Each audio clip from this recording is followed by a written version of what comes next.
napakarami tayo. This is the first question now na magagaling naman kay Lauren. Attorney, yung boss ko po ang nag-book ng Airbus na gagamitin namin for business trip. Ngayon po, may pinaso yung laptop yung boss namin sa room niya na dadalhin pabalik sa office. Pero hindi po pumayag yung may-ari ng Airbnb dahil kailangan daw po nila yung approval ng booker, which is yung boss namin na dadalhin po yung laptop. Kaso hindi po makasagot yung boss namin dahil nasa flight na po pa US. Tama po ba yun? May karapatan po ba yung may-ari na pigilan po yung pagkuha namin? Ano po kaya yung dapat naming gawin? Ayan. And ang tanong ni Lauren sa inyo po, Attorney Oliver. Thank you po. Okay. Miss Annie, tingin ko po diyan ay valid po yung refusal noong Airbnb owner. Unang-una, kapag kasi ni-release po niya yung laptop doon sa isang tao na wala namang authorization mula doon sa owner, pwede po siyang managot doon, no?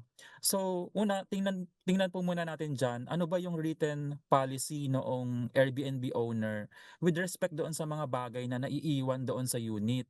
Kasi kadalasan, once nag-book po yung isang tao ng Airbnb, may mga terms and conditions po diyan. At knowing na na-approve yung pag-book noong boss nila, ay it is assumed na nag-agree po siya doon sa terms and conditions. Now, ang gawin po nila diyan is pagkalapag po noong airplane doon sa airport, ay makipag-communicate po sila doon sa boss at i-inform po nila na yun nga po, nagre-refuse po yung Airbnb owner na i-release yung laptop. At kamo, si boss na lang yung makipag-communicate doon sa Airbnb owner. At mas maigi po na mag-execute po siya ng authorization letter para po doon sa kukuha ng laptop.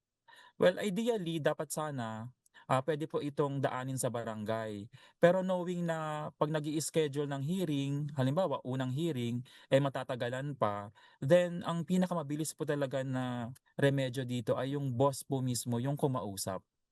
Okay. So, attorney, parang ngang nakakatakot 'yun, 'di ba po? Imagine i-re-release mo, tapos wala naman na manuel pagsang-ayon yung, boss mo yung nai-release mo yung yung laptop, 'di ba? Anong possibility na puwedeng gawin niya, halimbawa, attorney, ano bang puwedeng ikatakot natin dito?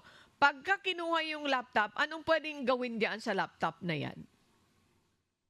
Okay, dito kasi sa case na 'to, Miss Annie, coworker yung inuutusan ng boss na kumuha ng laptop kasi nga wala na siya sa Philippines. Pero ang problema ay ayaw pumayag ng owner ng Airbnb kasi nga kailangan may written authority, 'no? Which Hmm, is tama naman kasi baka mamaya 'pag hindi yun naisoli kay owner, dun kay boss, siya naman as Airbnb owner ang ayun, mananagot.